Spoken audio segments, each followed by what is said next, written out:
ahí hay un punto interesante para debatir, porque usted dice, los medios lo blindaron a Macri, pero bajo esa misma concepción, que usted analiza que también los medios muchas veces hicieron o crearon un clima artificial que no existía, el gobierno tendría que haber perdido la elección.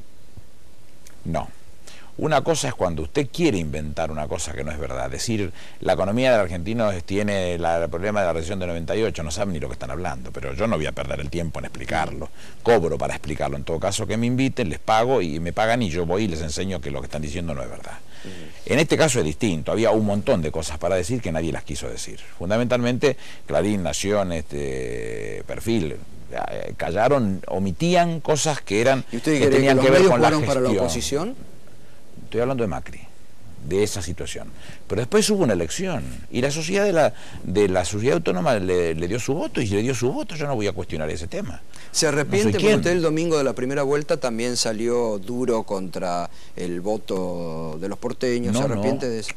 Yo no salí duro, dije, le voy a repetir lo que dije. Andrés Malraux decía, cuando él era responsable de asuntos culturales de la Quinta República Francesa, cuando se quería agredir a alguien se decía, ahí los pueblos tienen los gobiernos que se merecen, como si fuese un agravio hacia la sociedad. Y Malraux decía, no es verdad, los pueblos no tienen los gobiernos que se merecen, tienen los gobiernos que se le parecen. Y tiene lógica, porque uno sale del seno de ese pueblo, con lo cual, ¿a quién se va a parecer si no es a su propio pueblo?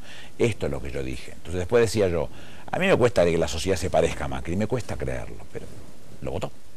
Yo no voy a meterme, con lo cual no es ni agravio a uno ni agravio al otro. Digo que no se parecen, a mi juicio, nada más que eso. En las últimas horas, después del domingo, desde algunos sectores, no desde el gobierno, surgió una información como que, una vez más, ¿no?, como había surgido en algún momento, que el próximo paso del gobierno político iba a ser buscar una reforma constitucional. No, eso salió de las tantas usinas que se generan para agraviar al gobierno, y se ha hecho durante todo este tiempo, último año, insistido, motivado y generado de usinas, vuelvo a insistir, Mañeto, Clarín y un montón de otras tantas cosas, con el objetivo de, nada más que ese, el de agraviar al gobierno. Es una locura eso, nadie tiene en su cabeza, mucho menos la Presidenta de la Nación. Yo no soy su exégeta, pero yo sé en este caso sí lo que piensa la Presidenta de la Nación. ¿Va a asumir como senador? El tema terminado eso, ¿no? Sí, por supuesto, claro. Digo, no hay en la cabeza de nadie, la presidenta lo explicó el otro día en la conferencia de prensa, que la vocación que tenía ella como gobierno, y que lo había dicho en el discurso de la misma noche del domingo, era que estas discusiones políticas, que es imperioso que se den a la práctica con la oposición, se den en el ámbito adecuado, que es el Parlamento. Y la presidenta ha dado un gesto muy fuerte cuando, por la provincia de Buenos Aires, encabezando la lista de diputados nacionales, lo puso a Julián Domínguez, un ministro de su gabinete, y por la provincia de Buenos Aires, encabezando la lista de senadores nacionales, me pone a mí como jefe de gabinete de ministros. Es decir, se desprende dos piezas que han sido bastante importantes. Yo no voy a hablar de mi persona, pero digo, sí, hemos cumplido una tarea bastante importante en el gobierno para cumplir un rol específico en el Parlamento, y yo estoy convencido que es es decir, que se viene un Parlamento con mucho debate, porque muchas veces se ha dicho que era una escribanía del gobierno. Sí, pero eso es para agraviar al Parlamento. Yo nunca acepté eso, es más, lo explico en mi libro eso, yo tengo muy en claro que no es así. Yo no soy más que ninguno de los legisladores, no voy a aportarle cosas que los legisladores que están no hayan tenido. No soy más que nadie, no soy menos que nadie tampoco. Pero con lo cual me siento honrado por la propuesta de la Presidenta de la Nación y convencido de ir a cumplir una tarea específica que pueda ayudar a esta situación, ¿no? Pero usted, por ejemplo, ¿en qué temas, además de una defensa que supongo va a ser en el Parlamento del Gobierno? En todos los temas que me sea posible trabajar. Un equipo importante que he generado durante tantos años trabajando en este tema. Y el tema de la presencia de Julián Domínguez, ministro de Agricultura, llevado al Parlamento, ¿significa que también ahí se va a abrir una discusión sobre algo que dicen, bueno, si bien ahora... Nunca se ha frenado ninguna discusión en ninguno de los ámbitos. Que sea un hombre especializado en el tema agrícola seguramente va a dar alguna plusvalía a la discusión, pero no que sea específicamente definido para hacer tal cosa. Claro. El objetivo es político. Creo que la importancia más fuerte que Julián le aportó al Ministerio recién creado de Agricultura era política, no técnica. La técnica se conoce y se puede tener importantísimos técnicos asesorando en ese sentido, pero si no se tiene política se adolece de una falla muy importante en un gobierno de esta característica. ¿La mesa de enlace se convirtió en una mesa de enlace de la oposición? Es un tema de ellos, es un tema de ellos. Ellos tienen responsabilidades que les son propias. Mientras que yo fui ministro de Producción, me traté con casi todos ellos y si cumplí una función determinada, después ellos siguieron su derrotero. ¿Sigue opinando que Violcati es un responsabilidades que le son propias? Hecho y derecho, como dijo en un momento. Ellos siguieron con sus responsabilidades que les son propias y después armaron esta mesa que les permitió tener una voz única, digamos, unificar personería respecto a determinadas condiciones. Esas políticas que ellos cuestionaban fueron resueltas por el gobierno. Por eso la mesa no tuvo el peso específico que tuvo en otros momentos. No da mucho más que eso. Digo, ¿sigue pensando que Violcati es un golpista hecho y derecho? Como pero no lo digo yo, lo dicen los videos de las cosas que le ha dicho. No tiene mucha vocación tampoco de tener un acercamiento desde lo político. El discurso de la rural es un discurso agresivo al divino botón, sin sentido, porque en vez de ir a hablar de las cosas que le importan al campo, fue a dar un discurso político. Y un discurso político plagado de inexactitudes históricas, porque inclusive habla de Sarmiento, suponiendo que porque él tiene plata, él es culto, y entonces puede hablar de Sarmiento, y nosotros que somos peronistas, feos, sucios y malos, no podemos hablar del tema. Pero sin embargo no sabe él que Sarmiento en 1850 saca un libro que se llama Argirópolis, que no era otra cosa que tratar de traer la impronta que había generado el crecimiento y el desarrollo a la vera del Mississippi, para hacerlo en lo que hoy conocemos como la hidrovía, con una capital en la isla Martí García, que después se aborta en 1852 con Caseros, pero después va Sarmiento como embajador de la Argentina, puesto por Mitre, a los Estados Unidos los primeros días de mayo de 1865. Lincoln había sido asesinado el 15 de abril de 1865, y él ve lo que había logrado Lincoln después de vencer el norte al sur, y que las políticas eran las mismas que estamos enarbolando nosotros hoy: defensa del mercado interno, un fuerte control aduanero, un fuerte desarrollo industrial, un fuerte desarrollo agropecuario. No tenía esa visión Violcati, no sabe lo que decía Sarmiento. Sarmiento, cuando asume como presidente, dice en su discurso: tendremos 1000 Chivilcoy, porque Chivilcoy tiene un ejido urbano y un montón de chacras en cadena alrededor. Nunca pudo hacerlo. ¿Quién lo confrontaba? Lo confrontaba el presidente de la sociedad rural de entonces, que se llamaba José Alfredo Martínez de Oz. Juan Perón intentó hacer más o menos lo mismo. ¿Quién lo confrontaba? El presidente de la sociedad rural de entonces, que se llamaba José Alfredo Martínez de Oz, padre del que fuera ministro de Economía del proceso, hoy enjuiciado por delitos de lesa humanidad.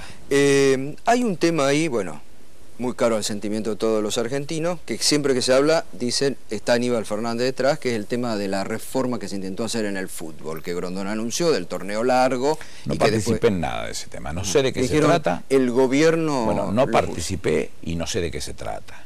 Y se lo digo desde dos formas. Una, como responsable de Fútbol para Todos, con lo cual, en definitiva, el que termina poniendo el gancho soy yo, con lo cual, para conocer ese tema tendría que haber dijeron que hasta se había no presupuesto de 1.200 millones. Nunca participé. No sé de qué se trata el proyecto, no lo conozco.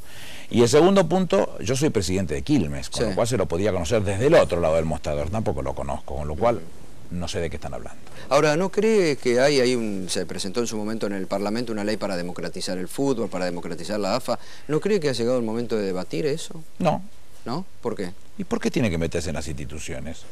Que lo resuelvan las instituciones, o desde cuándo nosotros estamos interviniendo en instituciones para que resuelvan su vida interna. Bueno, pero se dice que hay clubes del interior que no tienen participación o que no tienen un poder importante. Se dice. Pero ¿no cree que es así? ¿Que hay clubes del interior que son dejados de lado? No, hay que discutirlo en el seno de la institución, y la institución debe tener formas para encontrarle una salida a este tema. Yo no creo que tengamos que estar interviniendo cada una de las instituciones para encontrar la salida que nosotros le queremos dar a ese tema. No comparto ese tema. Bueno, en ese punto creo que toda la oposición estuvo de acuerdo en mantener, cuando uno le preguntaba... ¿Y por qué no sacaron la respuesta? No. Sí, bueno, acá se lo hemos preguntado todo y lo han dicho públicamente. Bueno, pero no hay ningún proyecto que haya sido en tal sentido. Es una locura hacer una cosa de esa característica, meterse en una institución que además tiene representaciones internacionales y que no van a tolerar que un gobierno se meta en una institución de esa característica con representación internacional cuando no sea por un tema de regularidad. Pero digo, ahí había un proyecto que después se habían firmado diputados del oficialismo que dicen que usted les ordenó que borren la firma. Yo no puedo ordenar a un diputado nada. Los diputados son electos para cumplir una función específica y ellos responden por su tarea. Ahora, si usted me pregunta qué opino, estoy en contra. No estoy de acuerdo con eso. ¿Fútbol para Todos se mantiene como está? Por supuesto. Ajá. ¿Le está dando réditos o está haciendo pérdida para...? Está dando réditos a la sociedad argentina, que puede acceder a un producto noble como es el fútbol y que lo tienen derecho de verlo todos los argentinos, y antes no lo podían ver. ¿El gobierno va a insistir ante la justicia por el tema de la ley de medios? No, va a seguir con los trámites que tiene. La ley de medios está en pleno funcionamiento y solamente resta dilucidar el tema del artículo 161, que no tengo ninguna duda cómo termina, y una vez que esté todo ordenado se seguirá aplicando la ley como se está aplicando hoy, porque la ley está vigente, lo que está faltando son un artículo. Claro. Le hago una última consulta, porque usted ahí está con el celular conectado permanentemente y está con Twitter permanentemente. Y se ha armado una gran polémica, ¿no?, en las últimas semanas con el tema de un milagro para Altamira. Incluso yo elogié esa publicidad. Ajá. Yo elogié, creo que lo hablamos con usted por radio el otro día también. Yo elogié esa publicidad. ¿Por qué razón? Yo no pienso ni parecido a Altamira, ni parecido. Pero lo que él plantea, o que lo que la gente del Partido Obrero planteaba, con muy buen criterio, más o menos era: nosotros tenemos una forma de denunciar las políticas públicas que no estamos de acuerdo. Esa forma de denunciar le es propia al Partido Obrero de filiación troquista. Esta es la forma de denunciar que tienen. Si usted cree que nosotros tenemos que seguir denunciándola, tiene que dar el voto, porque un piso mínimo tiene que cumplirse. Es imperioso poner en caja ese tipo de cosas que hacen a la importancia que tienen nuestros partidos políticos para poder cumplir con esa situación, y para eso se necesita un mínimo de votos. El planteo me parece que era más que noble y honesto respecto de lo que planteaba Altamira y el grupo de pertenencia a Altamira. Yo elegí esa publicidad, me pareció que era sana, me pareció que era honesta, me pareció que era una propuesta inteligente. Pararse a la sociedad y hablarle a los ojos y contándole qué vocación tenían de seguir haciendo lo que ellos ven como estrategia de su política, y que la sociedad les respondiera si estaba de acuerdo o no, y le ha respondido, y me parece que es bárbaro. Ministro, por último, usted que tiene contacto cotidiano con la presidenta, ¿cómo está en este momento?